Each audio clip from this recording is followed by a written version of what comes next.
Hello friends, welcome back to my channel.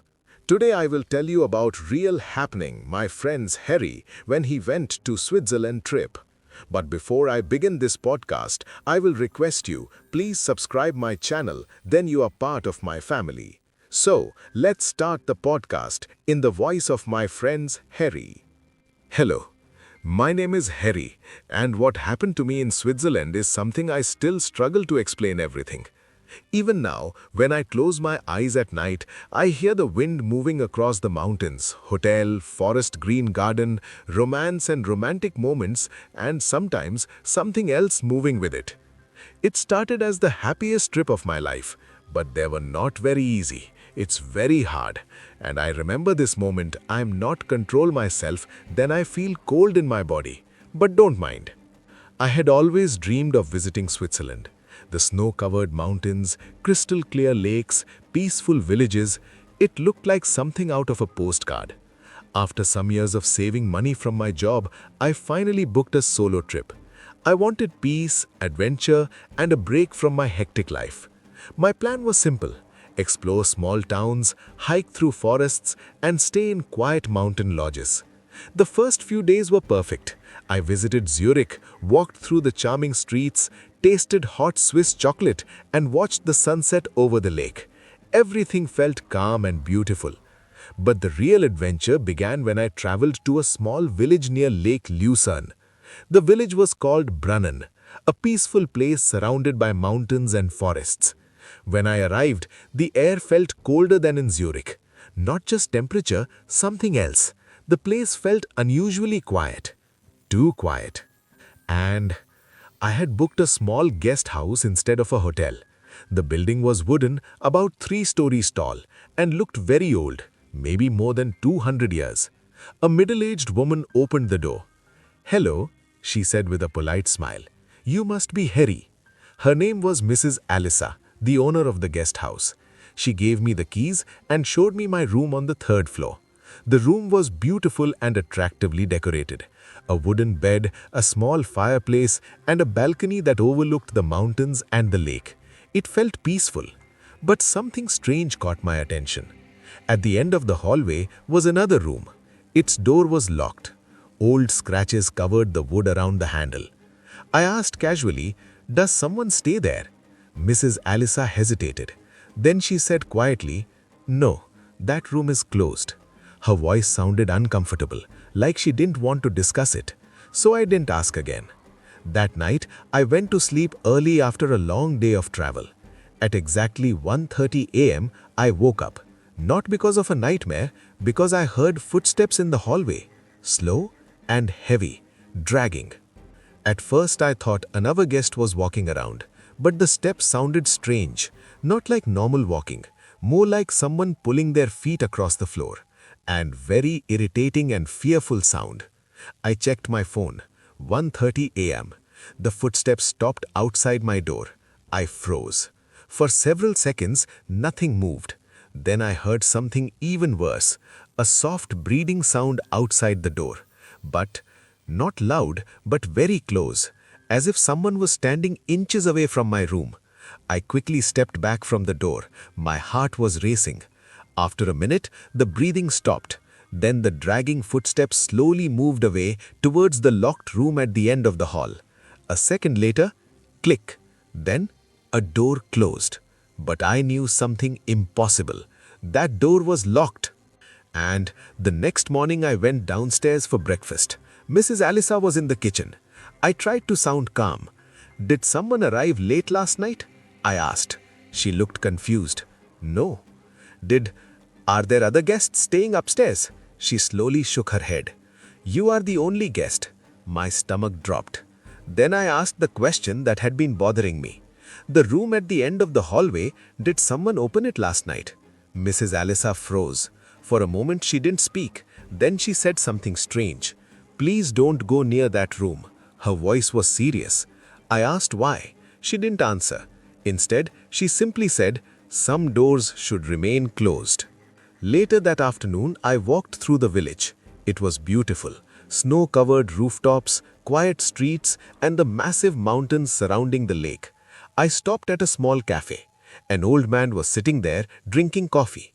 When he heard I was staying at Mrs. Alisa's guest house, his expression changed. "Second floor?" he asked. "Yes." He slowly nodded. Then he asked something that made my skin crawl. "Did you hear the footsteps?" I felt my stomach twist. "How did you know?" The old man looked towards the mountains.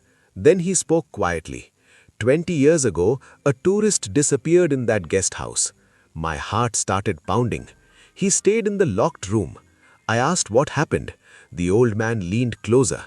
They found him 3 days later. Where? In the hallway. I swallowed. What happened to him? The old man whispered. He looked like he had seen something that shouldn't exist.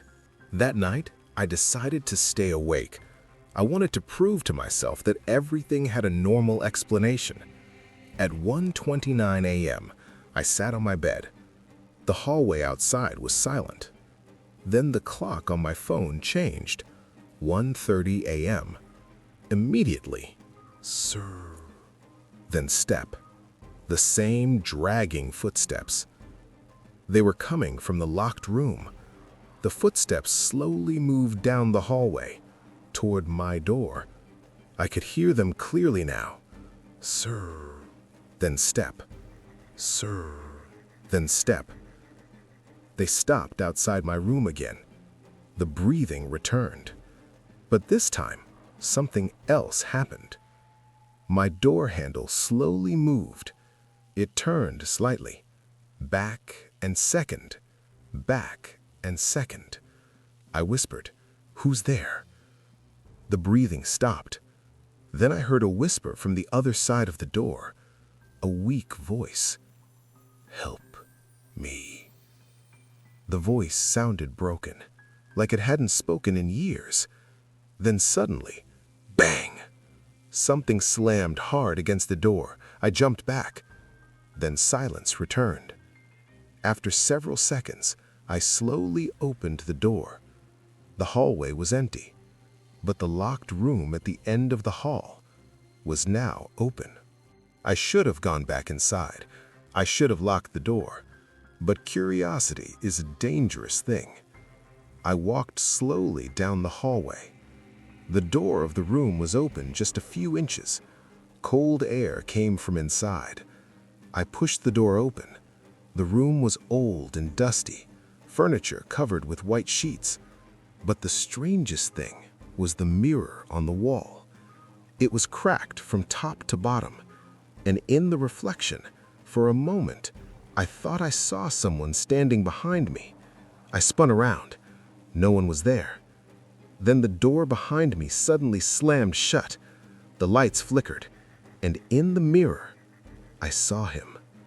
A man standing in the corner of the room, tall, thin, his face pale and stretched with terror, his eyes locked onto mine. His mouth slowly opened, and he whispered the same words again. "Help me." Then his reflection started moving toward the mirror, not walking, sliding, like he was trapped inside the glass. His hand pressed against the mirror from the inside. The glass began to crack louder. Then I heard the whisper again, but this time it wasn't from the mirror. It was right behind me. I ran very fast. I didn't even look back.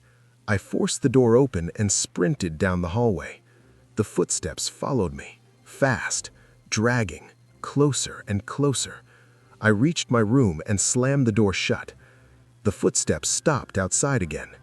Then the whisper returned, soft, right outside the door.